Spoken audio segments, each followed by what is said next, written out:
Assalamualaikum warahmatullahi wabarakatuh. Saya Zain Khairul Hidayah dengan NIM 1262072133132 kelas MPI 4B. Di sini saya akan mempresentasikan tugas UTS mata kuliah Etika Manajemen Kewirausahaan. Konsep manajemen. Pengertian manajemen. Manajemen merupakan sebagai upaya perencanaan, pengorganisasian, koordinasian dan pengontrolan sumber daya untuk mencapai sasaran secara efektif dan efisien. Fungsi-fungsi manajemen sebagai elemen dasar yang harus melekat dalam manajemen sebagai acuan manajer yang di dalamnya melaksanakan tugas untuk mencapai tujuan dengan cara merencanakan, mengkoordinasi, dan mengendalikan. Konsep manajemen sebagai ilmu manajemen merupakan sebuah disiplin ilmu untuk mengelola sebuah organisasi agar organisasi tersebut mencapai tujuan. Dalam mewujudkan tujuan organisasi, manajemen menekankan pada penggunaan sumber daya secara efektif dan efisien. Efektif berkaitan dengan melaksanakan sebuah pekerjaan dengan tata cara yang benar untuk mencapai tujuan. Kemudian konsep manajemen sebagai seni. Manajemen sebagai seni adalah suatu teori yang menyatakan bahwa manajemen adalah kegiatan yang dilakukan untuk mengatur orang lain dalam menjalankan setiap tugas dan tanggung jawabnya. Penulis lain menyatakan bahwa seni adalah sebuah pengetahuan sistematis yang membutuhkan kreativitas dan keterampilan. Kemudian konsep manajemen sebagai profesi. Manajemen sebagai profesi adalah semua jenis kegiatan selalu harus dimanajemeni oleh semua orang sesuai dengan aturan yang dilakukan untuk mengatur orang lain dalam menjalankan setiap tugas dan tanggung jawabnya. Penulis lain menyatakan bahwa seni adalah sebuah pengetahuan sistematis yang membutuhkan kreativitas dan keterampilan. Kemudian konsep manajemen sebagai profesi. Manajemen sebagai profesi adalah semua jenis kegiatan selalu harus dimanajemeni oleh semua orang sesuai dengan aturan yang jelas. Kegiatan manajemen mulai dari perusahaan, organisasi, dan untuk dirinya sendiri, baik sebagai kepala instansi perusahaan, organisasi, dan lain sebagainya. Dengan demikian, seseorang yang profesi akan melakukan manajemen secara efisien dan efektif untuk keberhasilan yang diinginkan. Kemudian manajemen sebagai proses. Manajemen merupakan proses yang khas terdiri dari tindakan perencanaan, pengorganisasian, pelaksanaan, dan pengendalian di mana dalam masing-masing bidang tersebut digunakan ilmu, pengetahuan, dan keahlian yang diikuti secara berurutan dalam usaha mencapai sasaran dan tujuan yang telah ditetapkan. Kemudian yang kedua, konsep etika. Hakikat makna etika. Hakikat etika adalah untuk menjaga agar manusia dalam relasinya dengan sesama hidup sebagai manusia yang memiliki harkat dan martabat. Nilai-nilai, norma, dan kumpulan asas haruslah memampukan manusia hidup sebagai manusia yang berharkat dan bermartabat. Kemudian macam-macam hakikat etika. 1. Etika deskriptif merupakan usaha menilai tindakan atau perilaku berdasarkan pada ketentuan atau norma baik buruk yang tumbuh dalam kehidupan bersama di dalam masyarakat.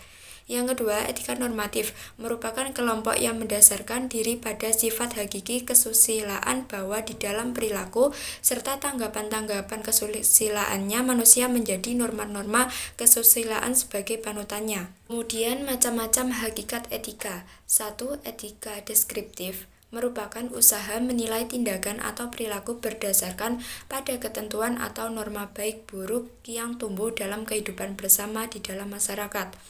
Yang kedua, etika normatif merupakan kelompok yang mendasarkan diri pada sifat hakiki kesusilaan bahwa di dalam perilaku serta tanggapan-tanggapan kesusilaannya manusia menjadi norma-norma kesusilaan sebagai panutannya.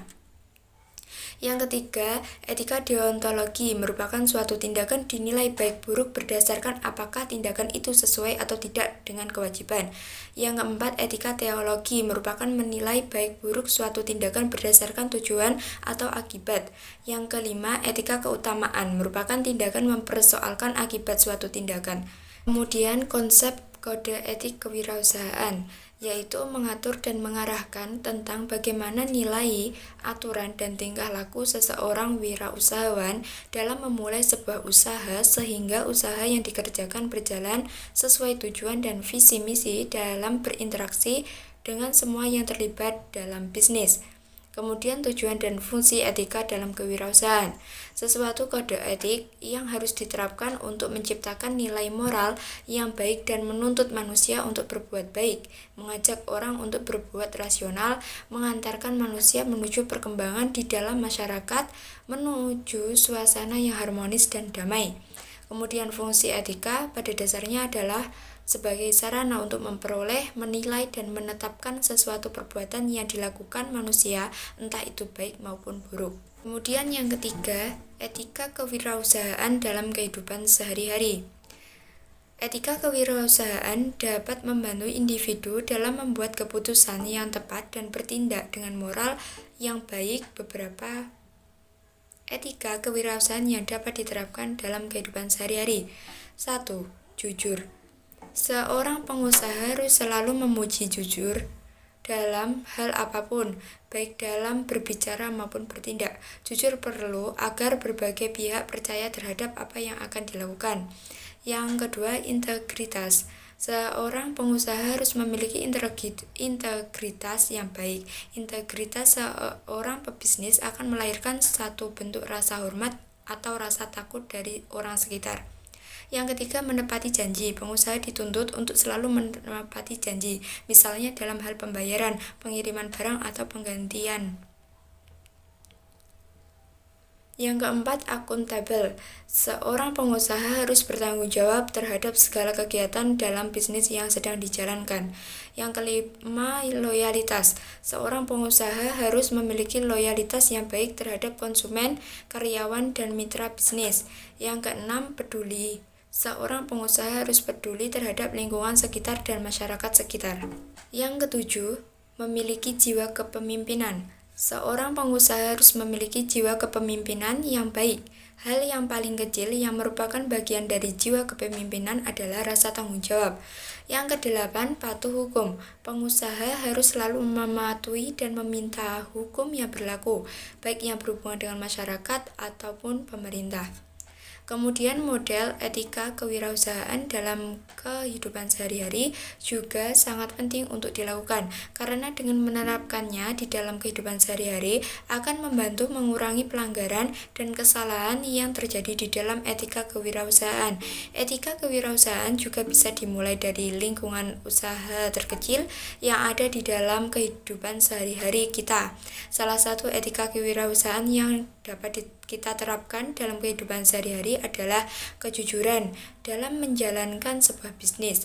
Etika kewirausahaan juga membantu individu membuat keputusan yang tepat dan mengatur hidup kita serta bertindak. Yang keempat, konsep kewirausahaan dan tujuan kewirausahaan dalam Islam.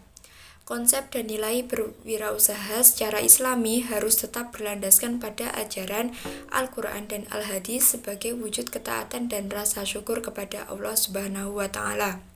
Kemudian konsep kewirausahaan dalam Islam. Kewirausahaan merupakan bagian integral dalam agama Islam.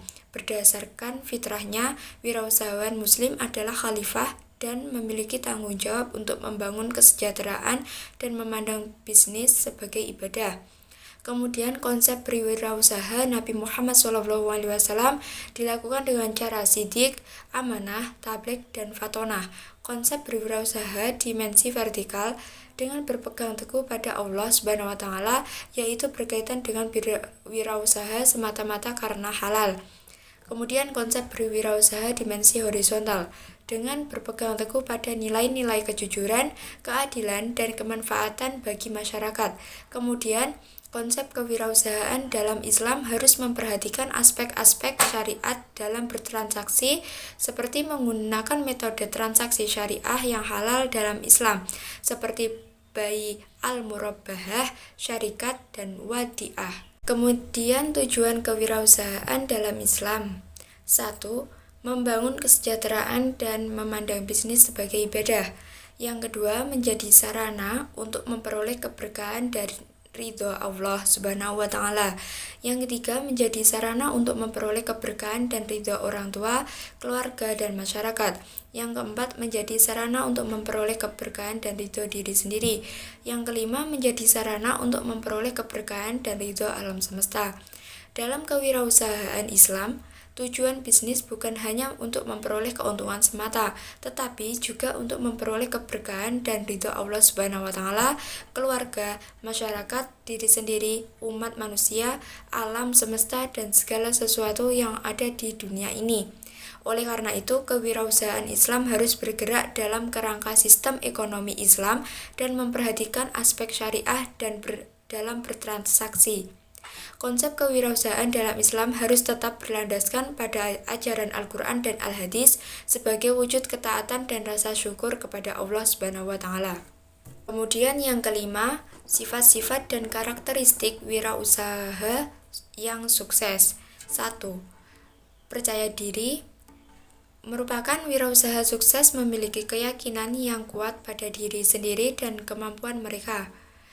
Yang kedua, berorientasi pada tugas dan hasil. Wirausaha sukses memiliki fokus pada tujuan dan hasil yang ingin dicapai. Yang ketiga, berani mengambil resiko. Wirausaha sukses berani mengambil resiko dan tidak takut gagal. Yang keempat, kreatif dan inovatif. Wirausaha sukses mampu menciptakan ide-ide baru yang dapat membantu bisnis mereka berkembang. Yang kelima, kerja keras dan pantang menyerah. Wirausaha sukses memiliki semangat untuk terus maju dan mengembangkan usaha yang digelutinya. Kegagalan bukan menjadi rintangan, tapi kegagalan adalah batu loncatan untuk menjadi lebih baik. Yang keenam, memperhatikan lingkungan sekitar. Wirausaha berhasil memperhatikan lingkungan sekitar dan mampu menemukan peluang bisnis dari situ.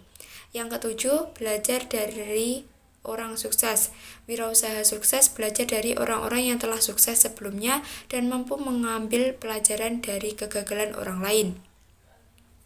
Sifat-sifat dan karakteristik wirausaha sukses tersebut dapat dikembangkan melalui latihan dan pengalaman. Dengan memiliki sifat-sifat tersebut, seseorang wirausaha dapat membangun bisnis yang sukses dan berkembang. Kemudian yang keenam, etika menemukan peluang-peluang usaha. Pengertian etika wirausaha dan peluang usaha. Kewirausahaan merupakan suatu kemampuan dalam hal menciptakan kegiatan usaha.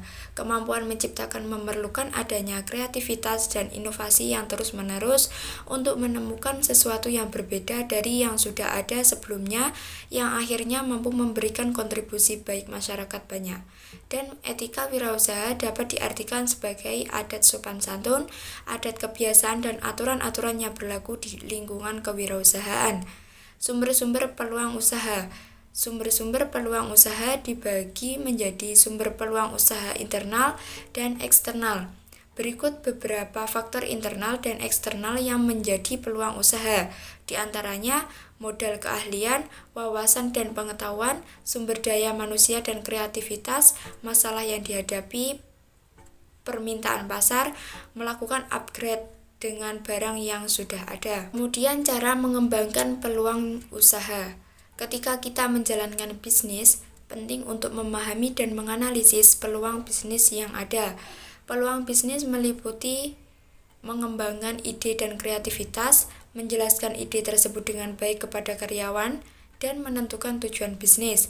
Saat mengembangkan ide, penting untuk mengetahui peluang bisnis mana yang cocok dan sesuai dengan identitas usaha. Kemudian faktor keberhasilan dan kegagalan suatu peluang usaha. Ada berbagai faktor yang dapat menyebabkan perusahaan mengalami keberhasilan dan kegagalan. Perusahaan yang mengalami kegagalan dalam operasinya akan berdampak pada kesulitan keuangan perusahaan, di antaranya tidak memiliki visi, lemahnya perencanaan, terlalu percaya diri, miskin komitmen, keterbatasan dana, minimnya kemampuan manajerial. Sedangkan faktor keberhasilan usaha ialah tekad yang kuat dan kerja keras. Peluang memenuhi ciri-ciri peluang usaha yang baik, bukan sekedar ide usaha atau inspirasi saja, mengikuti dan memenuhi kebutuhan konsumen, mengikuti perubahan pasar atau tren, dapat terus diinovasi dan ditingkatkan kualitasnya. Sekian, terima kasih. Wassalamualaikum warahmatullahi wabarakatuh.